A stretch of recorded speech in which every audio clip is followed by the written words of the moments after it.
It's now going to be the 5th car change I've had in 2018, and so the most significant update before I introduce you to this new Rover 75 I've got is that I finally, after 13 years, sold my Astra Coupe, which you may have seen in previous videos. So a lot of humming and hawing about wanting to sell it, but yeah, ultimately I'd had my time with it. So I sold that on the 8th of September. It was replaced by this 172 Clio on the 20th of July. You might notice in previous videos I had a Rover 75 Connoisseur SE in Wedgwood Blue, but it needed too much work, so I sold that to a friend in July, who has used it for a couple of months. It's now lying in a barn out of MOT, just too much work. So I went to look at three other Rover 75s before settling on this one. This is a bit of a different spec to the Connoisseur SE that I had.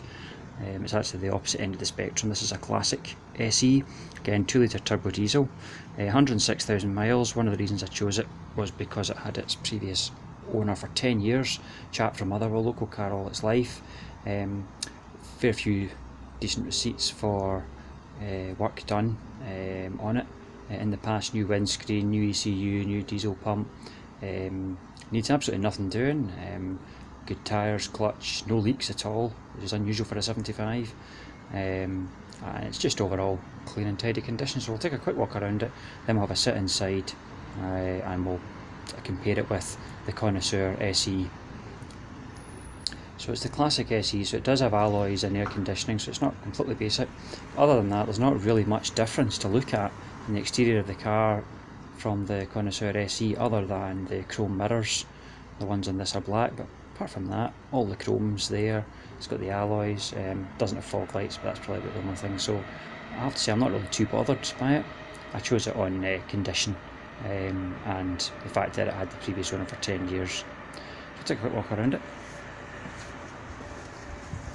There's a few dings and marks in it for its age, but it's not bad.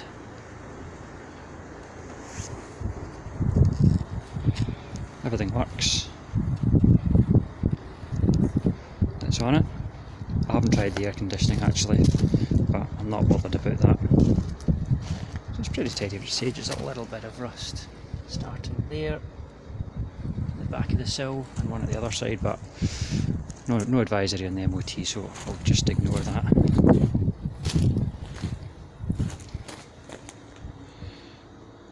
So overall looks pretty nice.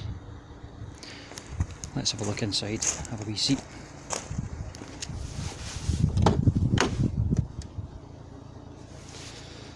So it still has the wooden dash, the leather steering wheel, which is a little bit worn but cleaned up alright. It's just got a few less buttons really. The seats are the same pattern as the leather, it's just obviously that they're cloth, and they've got the manual adjustment. They don't have the electric memory, but the electric memory seats are, I've been told, plug and play, so they will just all plug in and start working, so that's a possibility for the future. In the back it's nice and tidy as well.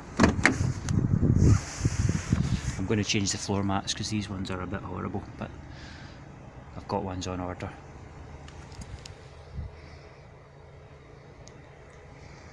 It's in pretty clean condition.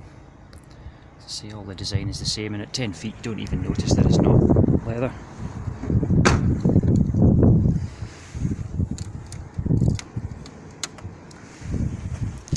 Have a seat.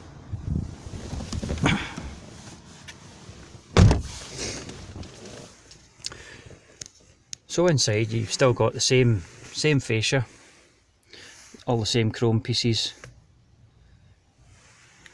same bits of trim down here.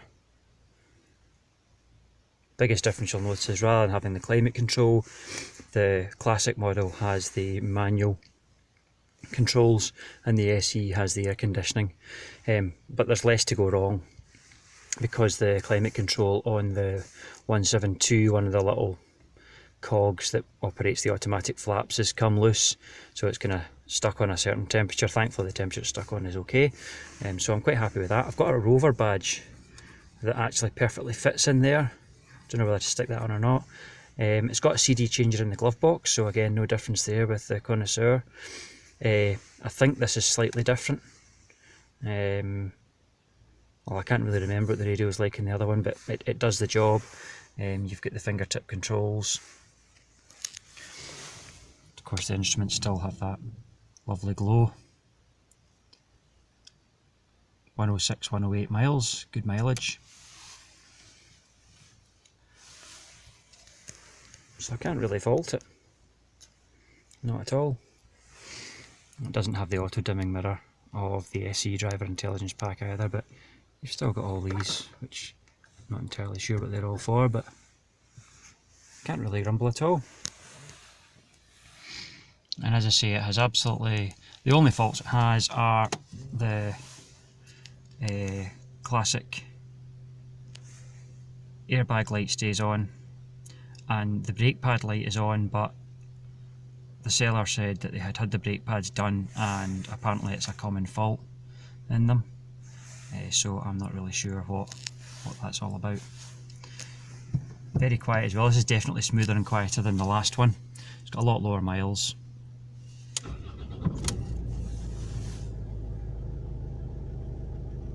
It's a pretty smooth sounding diesel. I'm pretty happy with it. So no doubt there'll be another change of car at some point in the future. No idea what that'll be, but we'll wait and find out. Thanks.